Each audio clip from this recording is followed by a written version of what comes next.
வணக்கம் நண்பர்களே. நம்ம இன்றைக்கி இந்த வீடியோவில் எதை பற்றி பார்க்க போகிறோம் அப்படின்னு பார்த்தீங்கன்னா, நம்ம லீவ் நாளில் நம்ம என்னென்ன வேலையெல்லாம் நம்ம கட்டுத்தறியில் செய்கிறோம் அப்படிங்கிறத இந்த வீடியோவில் பார்க்க போகிறோம். ஃபஸ்ட்டு நம்ம என்ன பண்ணுவோம்னா, காலையில் 6 மணிக்கு எந்திரிச்சு வந்துடுவோம். கட்டுத்தறிக்கு எந்திரிச்சு வந்து மாடுக்கெலாம் தாலி வச்சுட்டு, அப்புறம் நம்ம மாடு, கன்றுக்குட்டி, எருமை அந்த மூணையும் மட்டும் நம்ம பிடிச்சி வந்துடுவோம். மேக்கருக்கு பிடிச்சி வந்துடுவோம். 6 மணிக்கு நம்ம பிடிச்சிட்டு வந்து கட்டிட்டோம்னா, மறுபடியும் வந்து ஒரு 8 மணி இல்லை ஒரு 8:30 மணி அந்த ரேஞ்சுக்குள்ளே வந்து நம்ம மறுபடியும் வந்து மாற்றி கட்டணும். ஏன்னு பார்த்தீங்கன்னா, ஃபஸ்ட்டு கட்டியிருந்த கட்டுத்தறியில் ஃபுல்லாக மேய்ஞ்சி முடிஞ்சிடும். மேய்ஞ்சி முடிச்சிடுமேட்டு அங்கே மேவு இருக்காது. அதனால் மாற்றி கட்டிட்டு டக்குன்னு வீட்டில் போய் சாப்பிட்டு டைம் பார்த்தா 9-10 ஆயிடுச்சு. இதுக்கு மேலே இங்கே இருந்தால் வேலையாவது, நம்ம அடுத்த வேலையை பார்க்க போகணும் அப்படின்னு சொல்லிட்டு நான் மறுபடியும் கிளம்பி வந்துட்டேன் கட்டுத்தறிக்கு. அப்படியே சாப்பிட்ட மயக்கத்தில் அப்படியே நீட்டி நெளிச்சு காட்டுக்கு வர்றதுக்குள்ளே டைம் பார்த்தா 9:25 ஆயிடுச்சு. சரி 9:25 ஆயிடுச்சு, நம்ம எருமைக்கெலாம் தீனி போடலாம் அப்படின்னு சொல்லிட்டு எல்லா எருமைக்கு தீனி போட்டாச்சு. என்ன தீவனம் போட்டிருக்கோம் அப்படின்னு பார்த்தீங்கன்னா, பச்சை சோளத்தட்டு தான் போட்டிருக்கோம். ஏன்னா எல்லா எருமையும் பச்சை சோளத்தட்டு தான் நல்லா விரும்பி சாப்பிடுது, அதனால் அதான் போட்டிருக்கோம். நம்ம செவலை கிடாரிக்கு வந்து பார்த்திங்கன்னா கொஞ்சமாக தீவன பில் போட்டிருக்கோம். அப்புறம் பெரிய எருமைக்கும் சோளத்தட்டு போட்டாச்சு. அடுத்தபடியாக இப்போ டைம் வந்து பார்த்திங்கன்னா 10:05 ஆயிடுச்சு.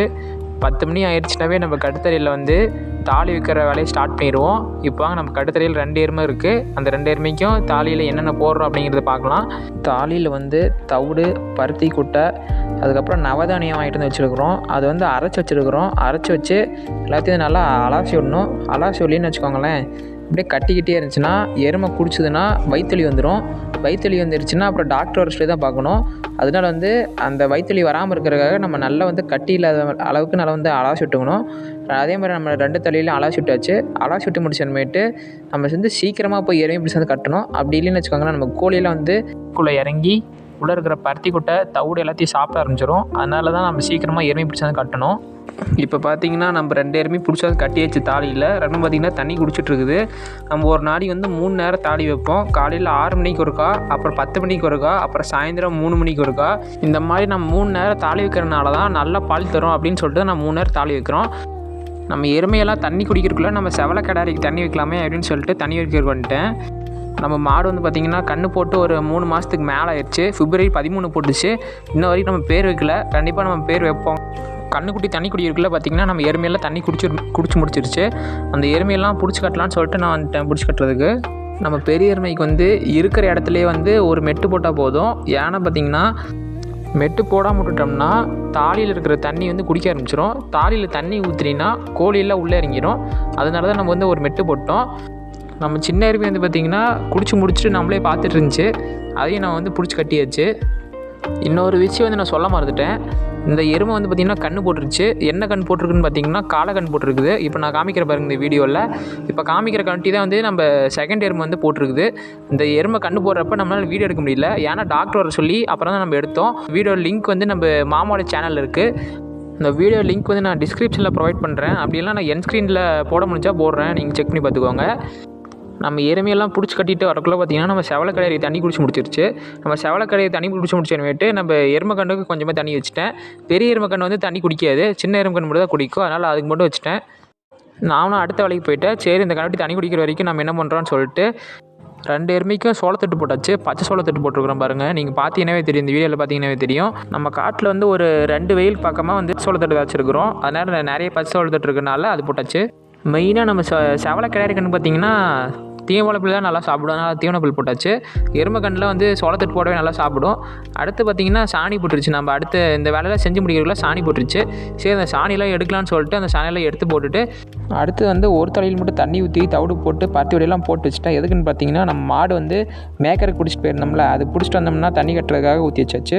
அந்த வேலையை முடிச்சுட்டு அடுத்து நம்ம விளையாட்டு எல்லாம் பிடிச்சி வெளியே கட்டலாம் அப்படின்னு சொல்லிட்டு பட்டிக்குள்ளே வந்துட்டேன்.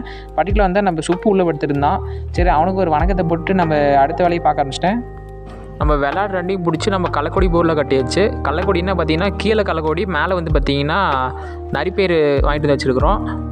வெள்ளாடு கட்டியே பார்த்திங்கன்னா போர் வந்து பாருங்கள் எவ்வளோ குழி ஏறிச்சுன்னு பாருங்கள்.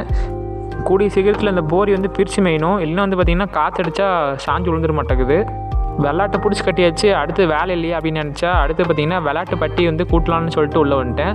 உள்ளே பார்த்திங்கன்னா தெரியும் எவ்வளோ புழுக்க இருக்குன்னு பார்த்திங்கன்னா தெரியும். அதெல்லாம் பார்த்திங்கன்னா சுத்தமாக கூட்டி வச்சுட்டேன். நம்ம வந்து டெய்லி வந்து பட்டி கூட்டணும். அப்படி இல்லைன்னா பார்த்திங்கன்னா 2 நாளைக்கு ஒருக்காச்சும் கண்டிப்பாக கூட்டணும். இல்லைன்னா ஃபுல்லாக பட்டி புழுக்கையே சேர்ந்துடும். இந்த எல்லா வேலையும் முடிச்சுட்டு அடுத்து வந்து நம்ம எங்கே நம்ம கட்டுத்தறி விட்டு வெளியே போகிறோம் அப்படின்னு பார்த்தீங்கன்னா, நம்ம மாடு பிடிச்சிட்டு கிளம்பிட்டோம். இந்நேரம் மாடு, எருமை, கழட்டி எல்லாமே வந்து பார்த்திங்கன்னா சுத்தமாக சாப்பிட்டு முடிச்சுட்டு நம்மளுக்காக வெயிட் பண்ணிகிட்ருக்கோம். நம்ம எப்போ வந்து கட்டுத்தறிக்கு பிடிச்சிட்டு போவாங்க அப்படின்னு சொல்லிட்டு வெயிட் பண்ணிகிட்ருக்கோங்கிறதுக்காக நான் சீக்கிரமாக கிளம்பி போயிட்டேன். இந்த வீடியோவில் பார்த்தீங்கன்னாவே தெரியும், நம்ம வந்து பக்கத்தில் போக பாருங்கள் நம்மளே பார்த்துக்கிட்டே இருக்குது. நம்ம ஓனர் வந்து வந்துட்டார், நம்மளை பிடிச்சிட்டு போகிறதுக்காக வந்துட்டார் அப்படின்னு சொல்லிட்டு நம்மளே பார்த்துட்ருக்கு. அதுலேயும் முக்கியமாக சின்ன பையன் தான். நம்ம வந்து வரோம் அப்படின்னு தெரிஞ்சுனாவே நம்மளை பார்த்து கத்திக்கிட்டு இருப்போம் மேனு. பாருங்கள் எவ்வளோ சுத்தமாக மேய்ஞ்சிருக்கான்னு பாருங்கள். அதையெல்லாம் பார்த்து முடிச்சுட்டு அடுத்து நம்ம மாடு, எருமை, கழட்டி 3ஐயும் பிடிச்சி நம்ம கட்டுத்தறிக்கு போகிறதுக்காக கிளம்பிட்டோம். இந்த 3ஐயும் ஒரு கையில் பிடிச்சிட்டு ஒரு கையில் ஃபோனில் எடுத்து வீடியோ எடுக்கிறதுனா எவ்வளோ கஷ்டம் நீங்களே பாருங்கள். அதுவும் முக்கியமாக ரோட்டுக்கெலாம் பிடிச்சிட்டு போயிட்டோம்னா வீடியோ எடுக்க முடியாது. ஏன்னா வண்டி வந்துச்சுன்னா நம்ம சின்ன பையன் வந்து மறந்துக்கிட்டு ஓடுவான். அதனால் அதை பிடிக்கிறதுக்காக கட்டுத்தறிக்கு போயிட்டு வீடியோ கண்டினியூ பண்ணலாம் அப்படின்னு சொல்லிட்டு வீடியோ கட் பண்ணிட்டேன். இப்போ வந்து பார்த்திங்கன்னா நம்ம 3ஐயும் கட்டுத்தறிக்கு பிடிச்சிட்டு வந்தாச்சு. நம்ம மாடு வந்து பார்த்திங்கன்னா அங்கே பிடிச்சி கட்டியாச்சு. தாலியில் வந்து தண்ணி குடிச்சிட்டு இருக்குது. எருமை வந்து அந்த சைடு பிடிச்சி கட்டியாச்சு. பாருங்க தீனி சாப்பிட்ருக்கு பாருங்க. அதுக்கு வந்து தண்ணி ஊற்றி வைக்கணும். இனிமேட் தான் தண்ணி ஊற்றி வச்சு தவிடு போட்டு விடணும். அப்போ தான் வந்து அது தண்ணி குடிக்கும். பார்த்திங்கன்னா மாடு குடிக்கிற வரைக்கும் நம்ம வெயிட் பண்ணணும். அதுக்குள்ளே நம்ம சின்ன பையன் பார்த்திங்கன்னா சின்ன பையன் வந்து தவிடு போட்டு விடலாம் அப்படின்னு தான் பார்த்தேன். அதுக்குள்ளே பார்த்திங்கன்னா அது பச்சை தண்ணிக்கு இழுத்துச்சு. அதனால் சரி நான் அதில் விட்டுட்டேன். அடுத்து வந்து நம்ம சின்ன பையன் மாடு ரெண்டையும் பிடிச்சி கட்டிட்டு நம்ம எருமைக்கு வந்து தலையில் தவிடு பருத்தி விடையெல்லாம் போட்டு வச்சுட்டேன். அடுத்து அதை பிடிச்சி வந்து கட்டிட்டோம். இந்த எருமை வந்து பார்த்திங்கன்னா நம்மளோட 3rd எருமை. இது வந்து பார்த்திங்கன்னா ஒரு 9 மாதம் சனையாக இருக்குது. கன்று போட்டுச்சுன்னா கண்டிப்பாக நான் அப்டேட் பண்ணுறேன் எந்த கன்று போடுது அப்படிங்கிறத. இந்த எருமை தண்ணி குடிச்சு முடிக்கிறதுக்குள்ளே கோழியில் வந்து பார்த்திங்கன்னா நம்ம பின்னாடியே வந்துட்டு இருந்துச்சு. அதுக்கு நம்ம வந்து பக்கத்தில் சாப்பாடு இருந்துச்சு லைட்டாக. அதனால் அது சாப்பாடு கொஞ்சமாக போட்டேன். அதனால் எல்லாம் சாப்பிட்டுட்டு இருக்கு பாருங்கள். அந்த வேலையை முடிச்சுட்டு அடுத்து நம்ம விளையாட வந்து பார்த்திங்கன்னா போரில் கட்டியிருந்தோம். அதை பிடிச்சிட்டு வந்து கொட்டாயில் கட்டியாச்சு. எதுக்குன்னு பார்த்தீங்கன்னா நம்ம போரில் கட்டியிருந்தோம்னா மதியம் ஆச்சுன்னா வெயில் வந்துடும். விளையாட்டை பிடிச்சி கட்டிட்டு நம்ம போகிறதுக்குள்ளே நம்ம எருமை வந்து பார்த்திங்கன்னா முக்கால்வாசி தண்ணி குடிச்சு முடிச்சிருச்சு. இப்போ பார்த்தீங்கன்னா தெரியும் அங்கேயும் போக ஆரம்பிச்சிருச்சு. அதனால் நம்ம பிடிச்சி அதை கட்டிட்டு தாலியில் தண்ணி ஊற்றி வச்சிட்டோம். எதுக்கு நான் முன்னாடியே சொல்லியிருப்பேன். தாலியில் தண்ணி ஊற்றி வச்சுட்டு பின்னாடி திரும்பி பார்த்தா அதை கீக்கின்னு சத்தம் கேட்டுட்டு இருந்துச்சு. என்னென்னு பார்த்தா நம்ம கோழி குஞ்செல்லாம் கத்திட்டு இருக்குது. நீக்கி விட்றா வீக்கி அப்படின்னு சொல்லிட்டு கத்திட்டு இருந்துச்சு. சரின்னு சொல்லிட்டு அதையும் நீக்கி விட்டாச்சு. கோழி குஞ்செல்லாம் நீக்கி விட்டு அனுசரித்து பார்த்தா நம்ம சின்ன பையன் சாணி போட்டுருக்கோம். எத்தனை தடவை சாணி எடுக்கிறது நானும் நினச்சிட்டு சரி எடுக்கலான்னு சொல்லிட்டு அதையும் எடுத்து போட்டு அடுத்து நம்ம விளையாட்டுக்கெலாம் தண்ணி வைக்க வந்துட்டோம். தண்ணி வந்து என்னென்னு பார்த்தீங்கன்னா அது புண்ணாக்கு தண்ணி. புண்ணாக்கு வந்து நைட்டு ஊற வச்சுருவோம். அப்போ தான் வந்து சீக்கிரமாக கரையும். புண்ணாக்கு வந்து கரையும் அப்படின்னு சொல்லிட்டு ஊற வச்சுருவோம். 2 விளையாட்டு தண்ணி குடிக்கிற வரைக்கும் வெயிட் பண்ணணும். வெயிட் பண்ணலின்னா அது வந்து கமுத்துட்டுருச்சுன்னா புண்ணாக்கெலாம் வேஸ்ட்டாக போயிடும் அப்படின்னு சொல்லிட்டு குடிக்கிற வரைக்கும் வெயிட் பண்ணி அந்த குண்டாவில் வந்து தண்ணி ஃபில் பண்ணி வச்சிட்டோம். எதுக்குன்னு பார்த்தீங்கன்னா நம்ம குட்டியெல்லாம் வந்து இருந்துச்சுன்னா தண்ணி குடிக்கும். அதனால் அது தண்ணி ஃபில் பண்ணி வச்சாச்சு. அந்த வேலையை முடிச்சுட்டு அடுத்து இந்த சைடு வந்து பார்த்தா நம்ம எருமையெல்லாம் கழிசல் போட்டுருச்சு. இந்த கழிசெல்லாம் சுத்தமாக கூட்டலான்னு சொல்லிட்டு நான் கவக்கால் எடுத்து சுத்தமாக கூட்ட ஆரம்பிச்சிட்டேன்.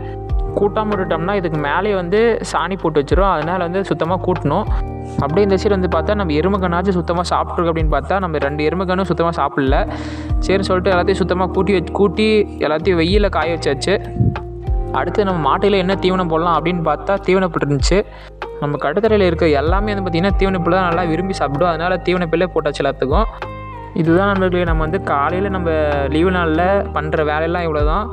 மறுபடியும் சாயந்தரமும் இதே வேலை தான் பண்ணுவோம். ஆனால் என்ன நம்ம சாயந்தரம் ஒரு 5 மணிக்கு வருவோம். அதனால் தாலி வைக்கிற வேலை மட்டும் இருக்காது.